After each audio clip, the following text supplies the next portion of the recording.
Hello everybody, welcome to Totally Tabled. My name is Shaggy, and today I am going to be looking at Sleeping Gods. I put up a little poll, and this was the game that most people wanted to see.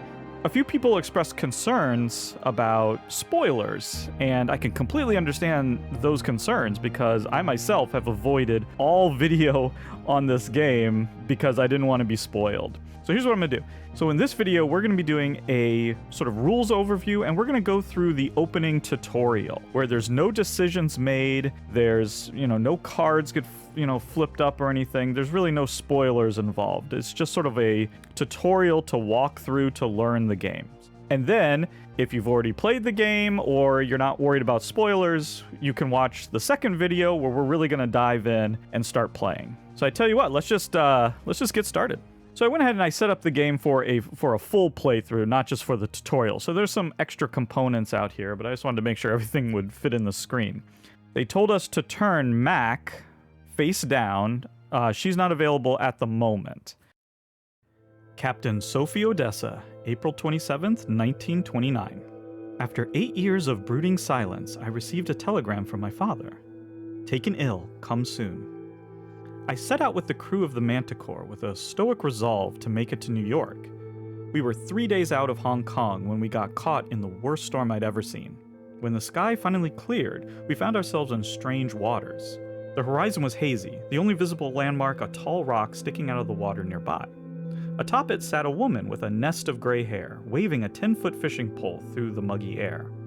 "Welcome to the wandering sea," she said.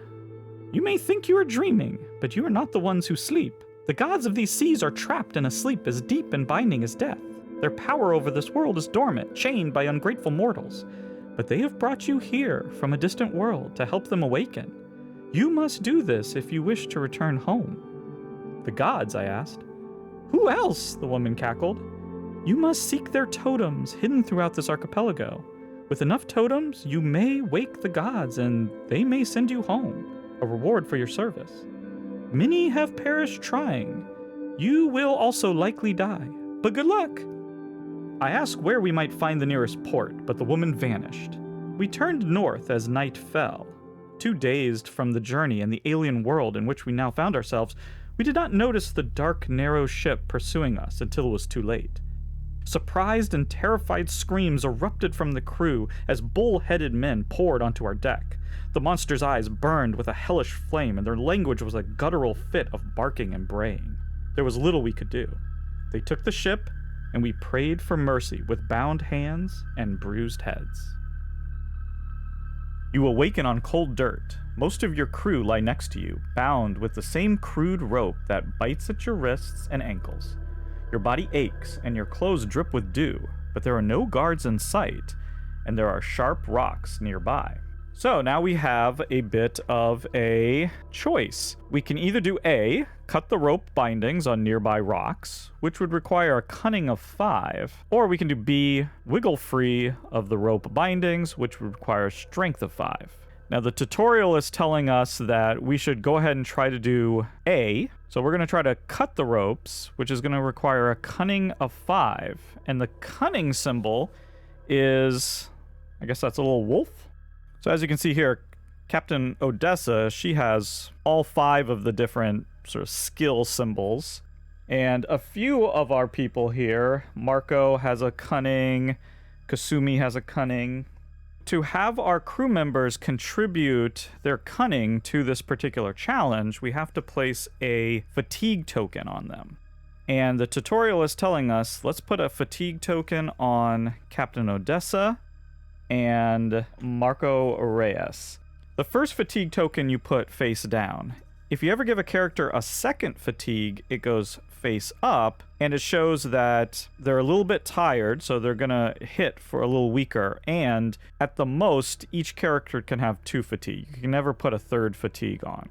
Sophie and Marco are getting the fatigue, which means we have 2 cunning. Then we would draw a card from this deck, and there would be a number on top that we would add to that. And if we got 5 or more, then we would succeed, and if we got 4 or less, we'd fail. So the tutorial is telling us, let's pretend like we drew that card and it was a 2, which means we failed. So when we fail a challenge, it doesn't mean necessarily that we didn't complete the task. It just means there's going to be consequences. Sometimes you might fail, but sometimes you still succeeded, but there's consequences to your failing. And in this case, the consequence was we lose 3 health. We managed to cut free the rope, but we also sort of injured ourselves in the process. So we take 3 damage tokens, and we can distribute them amongst the people, the characters who were involved in the challenge. So we can put 2 on Sophie and 1 on Marco. And you can see here their heart value, that's how much life they have. So after we've dealt with those consequences, we can then move on to the next bit of reading. Now free, you peer outside of the wooden hut. Dark pines tower overhead. Near the edge of the bush sits a rough cage made of wooden slats. The door is fastened shut with a mechanism attached to a nearby tree. Inside, a woman lies on her back, her eyes closed. We should get her out, says Kasumi. We don't have time, says Raphael. Can I have a say? The woman in the cage opens her eyes and sits up. Name's Mac. I'd greatly appreciate some help. You crack open the crude lock with a rock. As soon as you break her out, you hear a sudden snarl behind you. 2 bull-headed monsters emerge from the woods and charge.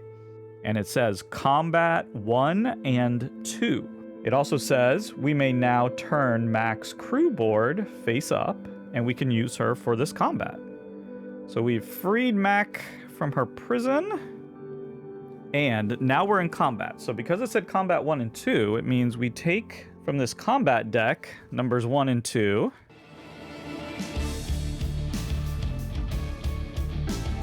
Okay, we're going to take the 4 combat action cubes to keep track of our combat. Put them right here for now. We lay them out together here because we want this grid. So these cards go next to each other. That's very important. Okay, and now we get to determine which character is going to attack, and they can attack in sort of any order that we want. The tutorial is telling us to have Kasumi attack first. So you take one of the combat action cubes, you put it on her to show that she's the one attacking, and we look at her stats. So she has a combat accuracy of 2. If she hits, she'll do 3 damage. And then this number here is her defense. She has a defense of 0. She has to determine which one of these, either the guard or the brute, that she's going to be attacking. She has to target one of them. So she's going to target the guard. The guard has a defense of 5. So Kasumi needs her accuracy to get up to at least a 5. Right now it's at 2. So what you would then do is, again, draw from this deck, flip it over, and there would be a number on it. And you would add that, the fate number, to this 2, and that would be her accuracy to hit. And the tutorial here says, pretend you flip that over, and it's a 3. 3 plus 2 is 5. That would equal that, so she would be successful in her attack. So she deals 3 damage. That's what that number says. And the cool thing is, she can now determine where the attack happened by putting these in these boxes. And there's a couple rules. She has to put the first one on the guard, because that's who she was targeting. So the tutorial says, let's start on the head. Now, because that covers up one of those hearts, that means that the guard has lost 1 health. They have 4 hearts showing. Once all of those hearts are covered by damage tokens, then they're dead. Now, she only did 3 damage, so she's not going to be able to do that. Now, because she started there, each additional damage has to be adjacent to that one. I couldn't put one over there, for instance. It's either got to go here, or here, because you can do what's called splash damage. What the tutorial says is, hey, put it right here on this arm. That's covering both a heart and that 1 attack damage symbol. So now, when the guard attacks, counterattacks, they'll do less damage back. And then we can actually do some splash damage by putting it right here. The brute is a little harder to hit because they have a 6 defense, but by doing splash damage, we can get over there and hit that arm. That's taking away some of their power, and if you look at the arm, there's that little diamond symbol in the upper right-hand corner. and that is a synergy symbol. When you cover up a space with a synergy symbol, the person who's attacking can take their synergy token and give it to another character. And that will, in the case, each one does something different. In the case of Kasumi, she's adding +1 attack to another character. And so she's going to give her symbol to Mac. Now, your own synergy symbol on your board doesn't count for anything. It's only if it's on somebody else's board. And there we go. That was Kasumi's hit. She sliced with the sword and managed to clip the brute in the process. The guard now only has 2 health left. If you had covered up all the hearts, then that guard would go away. But that didn't happen, so now the guard gets to do a counterattack back onto Kasumi. And you can see up here, this is the base attack. So it's gonna do 3 damage. And if she hadn't covered up that arm, it would have done an additional damage. It would do 4, but because she covered that up, it's only doing 3 damage back to her. Because she has no defense, she has to take it all. Okay, so now the tutorial says, you know, Kasumi gave her synergy token to Mac, so let's have Mac do the next attack, so she can take advantage of that synergy. Mac has an accuracy of 4. So let's say she decides, hey, we're going to attack this brute. She has pretty good accuracy. So she draws from the deck. She would have to draw anything but a 1 would hit. The tutorial says, let's pretend like she drew a 3. So that'd be an accuracy of 7. She hits the brute. She does 2 damage, but because of Kasumi's synergy token, she's going to do 3 damage. And when she uses the synergy token, she gives it back. And Mac is just going to take out this brute. Going to hit it in the head first. Again, another synergy symbol there. So Mac's going to give her synergy token to Sophie. And then she's just going to continue down. Boom. Body, legs, boom. All the hearts are covered up on the brute, so the brute is gone. It doesn't get to counterattack because it got murderized before it could. And then that just goes away.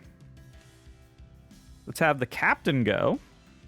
Getting +2 accuracy here from Mac's synergy token. Putting her at 3 accuracy, needs to get to 5. She's going to draw a card, and the tutorial says, hey, let's pretend that when you drew that card, it was a 1. A 1 fate.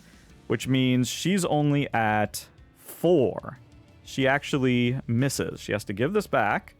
Now, when you miss, what happens is the guard gets to attack first. So the guard here is going to do 3 damage to Sophie. She has 1 defense, so it's only going to be 2, which is good because she already had 2 damage and she only has 5 health. And now, even though she missed, she still gets to attack back, but she can only do 1 damage. So whether you hit or miss, you're still going to get to do 1 damage onto the guard. She's going to put that onto the mouth, which has a synergy symbol, so she can give her synergy token to somebody else. Let's give it to someone who has good accuracy. Okay, it looks like Raphael is our sort of pounder there, so we'll give it to him. And then we'll have him attack. He has 3 accuracy. We draw this.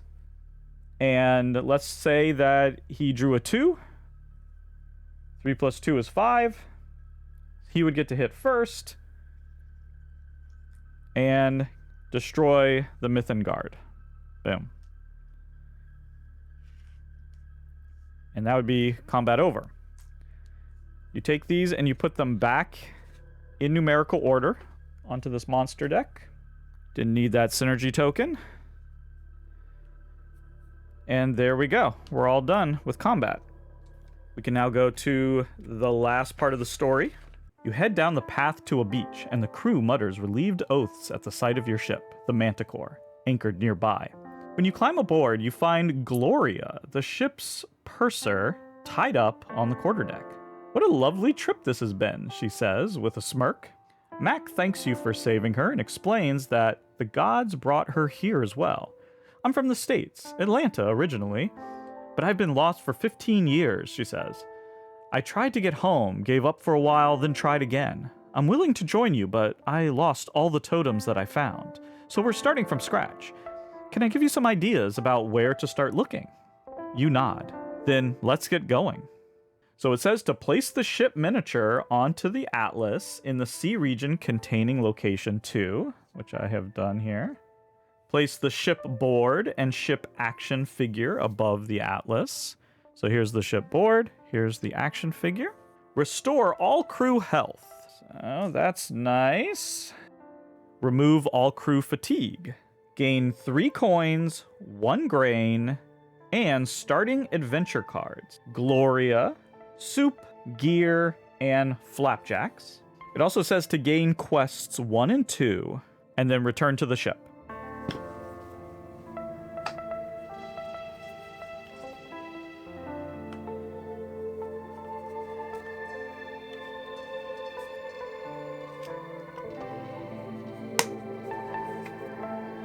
So quest 1 says, raids on Last Hope. Mac told us a rumor about rat creatures attacking a fishing village northeast of the Sakura trading post. The village may not survive the attacks much longer and needs urgent help.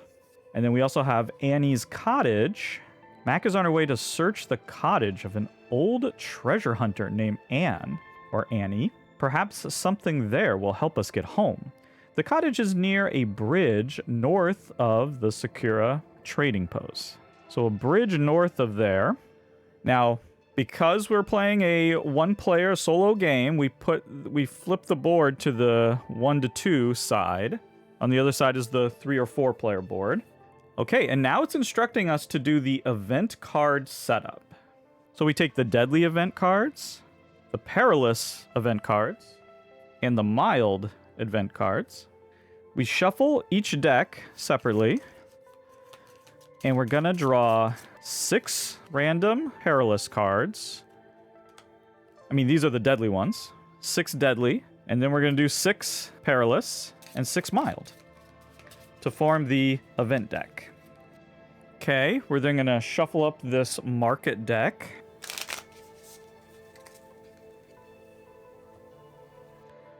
We're going to take these search tokens, shuffle them up, put them near the board, and then we're going to retrieve our journey log. So we're going to choose to play on normal or brutal mode, which that's an easy choice. We're going to do normal. Apparently with brutal mode, if you are defeated, then that's game over. With normal mode, you can sort of reset, go back to port. And then it says that we're going to fill out the names of the players and all that sort of stuff. And then we give each player, not each crew member, but each player 1 command token and 1 ability card. These are the command tokens, so we're going to get one of those. And an ability card, which is right here. We flip that up, and this is now in our hand. And there we go. We've completed the introductory scenario, learned a little bit about how combat works and how the different skill checks work. Now, we could go on and go through basically a little walkthrough, which lets you start the game and sort of dictates your first couple of moves in the game. And that would definitely create spoilers. So I'm going to let you folks, go through that if you want. You can also skip this walkthrough and you can just jump straight into gameplay, making your own decisions right away. And I think that's what we're going to do in the next video. I will briefly go over the structure of a turn without actually taking one, just so you have a sense of how it works. Basically, on your turn, and it's sort of laid out here for you on the shipboard, you're going to move the ship marker to a location on the ship, to a different location. You always have to go to a different location, and then you're going to take the action that is at that ship location. So a lot of them involve getting these ability cards. You can hold 3 of them in your hand, and you can spend command in order to give them to the various different characters to improve their skills and give them little special abilities. So you can see here on the bridge, you'll draw one of those ability cards, and then you'll gain a little bit of command. So in this case, 2 in a solo game, or 3 in a 2-player game. And then that says you can get to remove command from characters and cards where you've put command on. So anytime you use like one of these ability cards, you can see here it costs a command. We have a command, so if we wanted to use, say, Gloria's ability here of drawing 2 of these ability cards, we would put that command on there, and now we can't use it again until we get the command off. The same is true if you use sort of the special abilities that are on the various characters. You would put the command there, and then you couldn't use any of that again until you got the command off. Here, the quarters does a similar thing. Get a card, you get a little bit more command, but you only get to remove 2 command tokens from around the boards. Here in Sickbay, you get to heal a character. Here, you can discard one of your ability cards in order to remove a fatigue token. And up here, you get a little bit of command, and you get to draw from this search token pile and possibly get some of these different goods, like, you know, different food or grain or supplies, which can be used to do different things. For instance, you know, make some soup or flapjacks or fix the boat, do things like that. This can also damage the ship, though.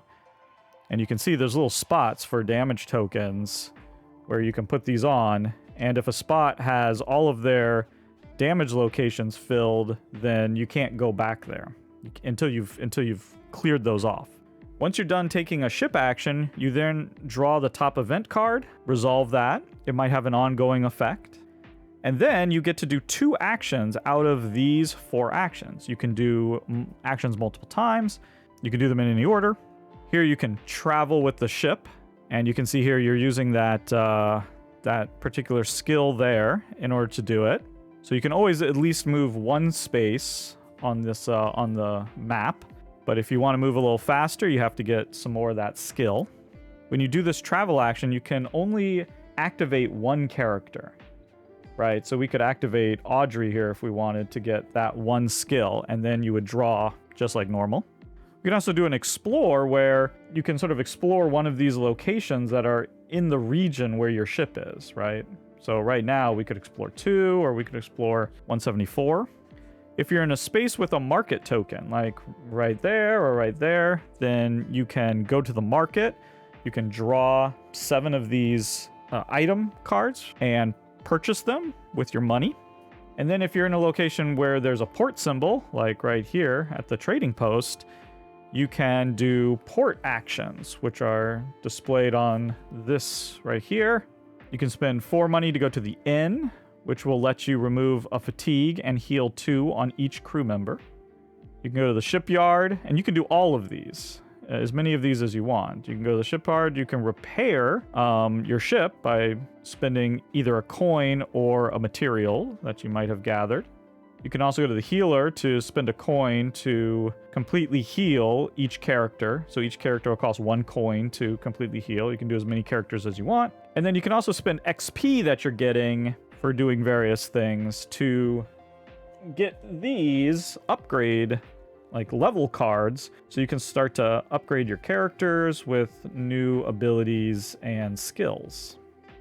That's as far as I think we can go for right now, spoiler free. So if you've already played the game or you're not worried about spoilers, join us for the next video. But if not, thank you so much for watching, and goodbye.